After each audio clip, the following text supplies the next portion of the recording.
Canada की जासूसी agency ने भारत को बड़ी चेतावनी दी है।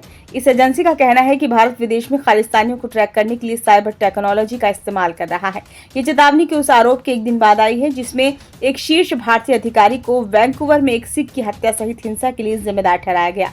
कनाडा की कम्युनिकेशन सिक्योरिटी एस्टेब्लिशमेंट यानी कि CSE ने एक रिपोर्ट में कहा है कि भारत विदेशों में रहने वाले खालिस्तानियों को पता लगाने और उनकी निगरानी करने के लिए साइबर क्षमताओं का उपयोग कर रहा है।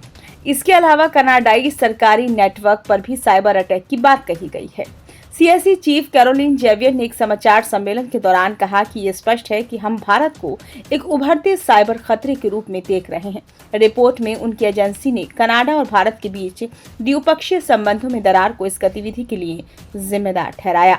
रिपोर्ट में कहा गया है कि कनाडा के आरोपों के बाद एक भारत समर्थक एक्टिविस्ट समूह ने DDoS हमलों को अंजाम दिया। इसके जरिए ऑनलाइन ट्रैफिक को काफी ज्यादा बढ़ा दिया गया, जिससे यूजर्स के लिए इसे इस्तेमाल करना मुश्किल हो गया।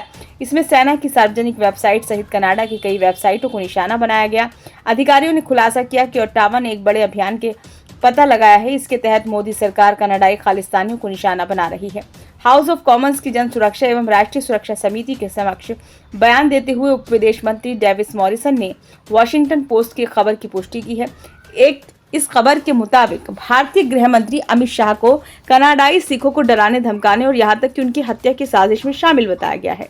पोस्ट ने एक अनाम वरिष्ठ कनाडाई अधिकारी के हवाले से कहा कि शाह ने एक खुफिया जानकारी जुटाने और हमलों के अभियान को अधिकृत किया, जिसमें 2023 में निज्जर की हत्या भी शामिल है।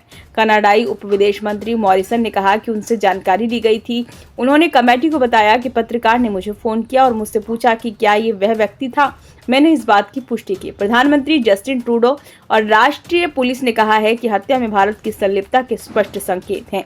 साथ ही खालिस्तानी कार्यकर्ताओं के खिलाफ धमकी, हिंसा और अन्य खतरों का व्यापक अभियान भी चल रहा है। भारत ने इन आरोपों को खारिज किया और दिल्ली और ओटावा ने इस महीने की शुरुआत में एक दूसरे के राजदूत और अन्य वरिष्ठ राजनयिकों को निष्कासित कर दिया था। हत्या के सिलसिले में 4 भारतीय नागरिकों को गिरफ्तार किया गया है। गौरतलब है कि भारत के बाहर कनाडा सिख समुदाय के लिए सबसे बड़ा घर है। यहाँ पर बड़ी संख्या में खालिस्तानी भी रहते हैं जो स्वतंत्र सिख स्टेट की मांग कर रहे हैं। कनाडा पहले ही हरदीप सिंह निज्जर की हत्या का आरोप भारत पर लगा चुका है। निज्जर की हत्या साल 2023 में वैंकूवर में हुई थी। खालिस्तानी आंदोलन में वो एक बड़ा नाम था।